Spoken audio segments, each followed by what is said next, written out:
Welcome to this explainer. We're going to jump straight into it today because we have a lot of ground to cover. If you've ever wondered about the hidden mechanics behind global mega events, you're in the right place. Today, we're pulling back the curtain on events like the upcoming 2026 World Cup. We're going to dissect the massive and, frankly, mostly invisible logistical machinery and trade opportunities that run right beneath the surface of these giant tournaments. We're talking about the deep complexities of global supply chains when the entire world decides to come to town. Okay, let's dive into this. Big events like the FIFA World Cup aren't just spectacles, they're economic earthquakes. I absolutely love that metaphor because it perfectly sets the stakes for what we're talking about here. As fans, we naturally focus on the games, the crowds, the goals.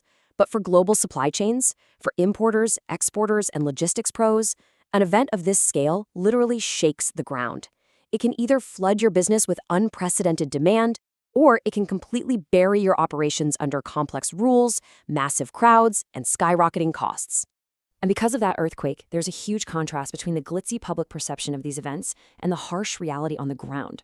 We all see that short-term surge on TV, right? The buzzing restaurants, the temporary hotel booms, the massive spikes in branded merchandise. But the long-term reality is a bit different. The data actually shows that regular, year-round tourists actively avoid host cities because of the massive crowds and inflated costs. So a local restaurant owner might actually face road closures and a huge slump in their everyday B2B channels rather than the windfall they were hoping for. So that raises a really fascinating question, one that kind of challenges how we normally view these massive spectacles. What actually happens to local trade when the mega event rolls into town? If the steady, everyday flow of corporate and leisure travel is displaced, what invisible forces are stepping in to disrupt those normal commercial flows? Well, a lot of it comes down to something called clean zones. These are heavily restricted areas set up around stadiums and fan fests, and they enforce incredibly strict branding rules to protect official sponsors. Imagine for a second you run a local cafe near a stadium. You've stocked up for months, ready for the rush. Suddenly, these invisible barriers go up. You literally can't even put out a sign that says World Cup specials. Your streets are rerouted to funnel fans into controlled areas, which effectively chokes off your normal walk-in traffic and completely throws a wrench into your inventory planning. And honestly, these zones create a complete minefield for local operators. We're talking about ambush marketing traps, where even subtle, unofficial themed displays can trigger hefty fines. It's essentially a sponsor dictatorship that favors very specific payment cards and official beverages. So what's the move here? Well, savvy local operators survive by making a forced peripheral pivot. They avoid the stadiums entirely and shift all their supply deliveries to hotels, training camps, or fan accommodations that sit safely outside of those restrictive zones. Now let's pivot to the financial side of things and see how this builds into B2B counterparty risk. When you have buyers who are absolutely desperate for inventory and suppliers racing against choked shipping deadlines, that high-velocity environment literally breaks traditional payment methods. Traditional letters of credit, they're just too slow and bureaucratic for these fast-moving spot markets. To survive that bottleneck, operators are adopting digital escrow payment mechanisms or even stablecoin settlements. By tying payments strictly to verifiable logistics milestones like an automated bill of lading, you secure your capital and basically eliminate the risk of a cross-border default. Okay, zoom out with me to the macro level for a second. 48. That's the number of competing teams at the upcoming 2026 tournament. When 48 teams and millions of fans descend on a single continent, they don't just buy hot dogs and jerseys. They cause massive, unpredictable shifts in energy, raw materials, and infrastructure. And that creates extreme maritime port congestion. If you're a heavy trader dealing in bulk commodities, stuff like sulfur, green, or industrial equipment, your steady, long-term shipments are absolutely going to get deprioritized in major hubs. And this is brilliantly illustrated when we do a bit of a forensic data audit of past tournaments. It really strips away the marketing hype. In Brazil 2014, the hidden bottleneck was severe tourism displacement, which left behind all those white elephant stadiums. Germany 2006, the data shows it was really just a capital shift from everyday retail over to event goods, not true economic expansion. And Qatar 2022 saw incredible infrastructure builds, but their centralized procurement basically locked out mid-tier suppliers. The historical paper trail is crystal clear here. You simply cannot rely on baseline walk-in demand during these massive peaks. Section 1. The winners, who actually profits. Because, make no mistake, while mega events are a minefield of disruptions, they also unleash absolute waves of capital. So, who's actually capturing this wealth? It typically concentrates into 4 specific sectors. First, hospitality and mobility networks. Think short-term rentals and private transport fleets. Second, next mile and cold chain logistics.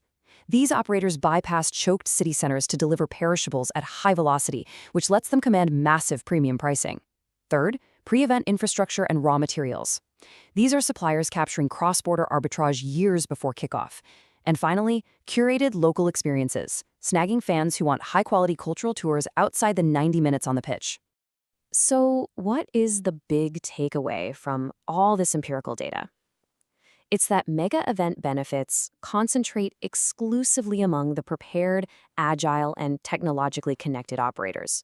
Operating your business on hope? Assuming that just being located in a host city guarantees a windfall, is a guaranteed recipe for failure. The real profit goes to the folks who treat the event as a highly predictable logistical disruption. Section 2. The Macro Trade Playbook, Next-Gen Infrastructure. Now, knowing the risks is only half the battle, right? During an economic earthquake, market dynamics mutate by the hour. To actually survive, modern operators are relying heavily on agentic AI. We're talking about autonomous trade agents working entirely in the background. They continuously track tariff fluctuations, and they dynamically recalculate logistics routes the absolute second a host port chokes up, all without any human intervention. Platforms like Tendify are using these autonomous workflows to instantly mitigate customs bottlenecks.